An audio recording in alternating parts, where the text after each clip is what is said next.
about you becoming a teacher? Or?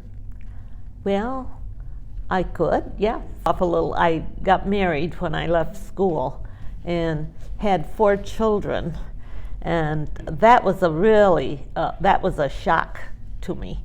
And then so on, and I got a job at, I think, Electronic Supply. They're out of business now or something, and because being college prep didn't prepare me for any work. I wasn't a secretary, so they always put me in like bookkeeping or something like that, and which worked out all right. And I think it was maybe in February, I thought I had the flu. The doctor thought I had the flu. It was not the flu, I was pregnant. And I was a teenage mother. I had Janine when I was very young. And then I think the doctor was teasing me, and I thought he said he agrees completely with me. And so I had a second child, about 15 months later.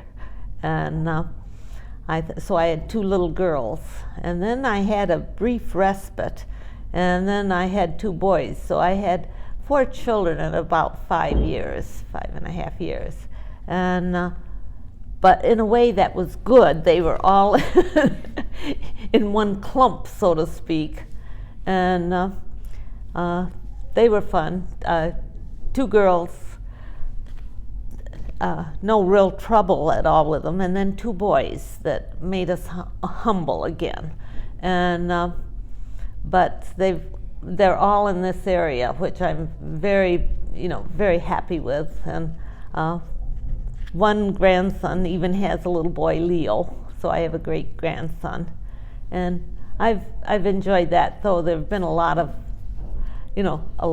turmoil along the way with it. But then I went into school, and finished and graduated and got my master's, and then got a job at KCC.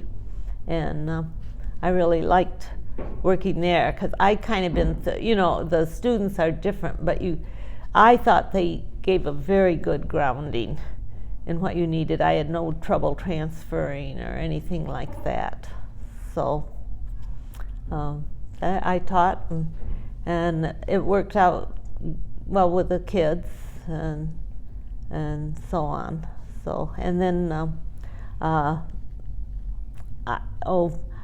my husband retired finally. He was a chemist at Kellogg's in the lab, and then I can't think of the year.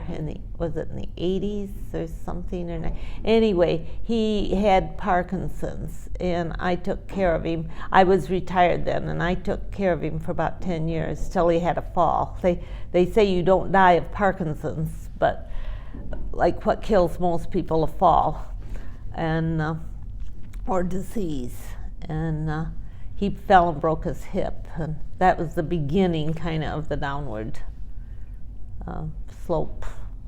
And so I've been a widow. He died in April 29th, 2010, so I've been a widow for 8 years. That took a lot of adjustment, because I'd always lived, packed with a lot of people all my life. Even as a child, that little bungalow was crowded.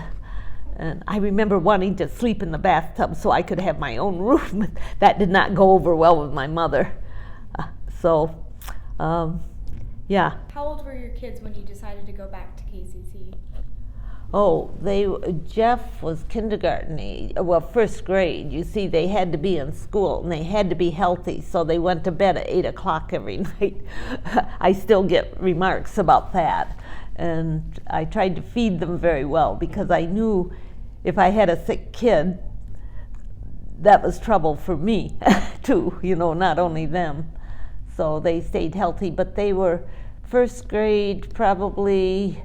Bruce would have been about second. The girls maybe 4th, 5th grade.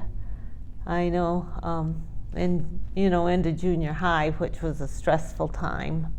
The rules were unimaginable, dumb rules, and all. And then we lived through the marijuana crisis then.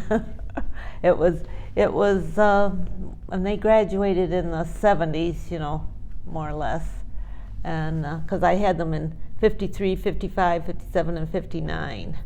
And it was, the Vietnam War was very troublesome. And, you know, and we tried to weather that and so on. And I'm most pleased that our 4 children have turned out to be compassionate people, kind people. And none of them are wealthy, but you've got to get your values right. How would you define a good life or a successful life? Okay, a good life is having your basic needs met of food, shelter, clothing, education, those staples. And I would say that could be a good life, that you need a rock bottom there. And then a successful life, many people equate success with earning money. And after you have a certain amount, no. So I would say a successful life is helping other people, because I think if you noticed in the book Night, the cooperation that they got kept some of them alive in the worst circumstances. And man's inhumanity to man knows no bounds. You know, everything's up. And I know I thought, well, some present people need to read the story of King Midas. Some people need to be reminded of that, but I won't mention names. Do you believe that you've lived a good and successful life? Yeah, though I've had my moments, yeah, I would say so, because I'm helping people, I think, a lot. And you know, that brings up a point, though. You'd think we would never have concentration camps at all. And I think of our prison system. There they are, and the inequities and so on of that. And once a convicted felon, you're going to be cleaning the toilets.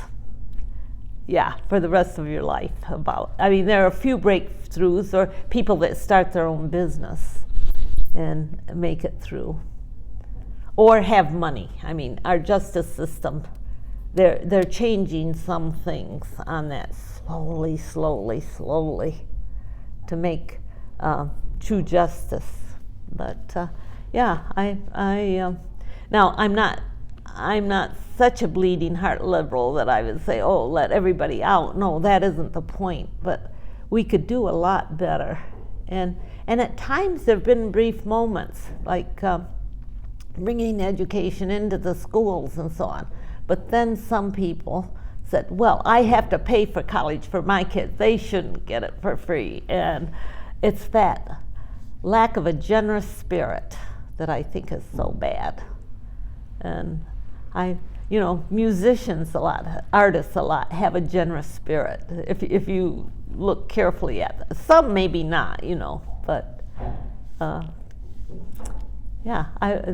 that's how do I judge people, like their character. Thinking of Martin Luther King's speech and stuff, by the content of his character. So. Do you think that the challenges you've faced and overcome have shaped you into who you are as a person today? Yes, I think so. If we hadn't been real, and I don't want to over dramatize it, if I hadn't come from a very poor family and all, I wouldn't have the sympathy or empathy that I do have. And so that shaped me in a positive way. But it wasn't so bad, because most everybody around me was poor. And so as a kid, I didn't think of myself as being poor. And there are still basic needs that, is it the government's duty? I would think so. Well, if the government encompasses the whole of society. So, Yeah. Is there anything else you would like to share with us today? No, I really think you have a great teacher, instructor to get doing these things. So I thank you very much for Thank being you. the interview. You shared so much with us. Thank you so much.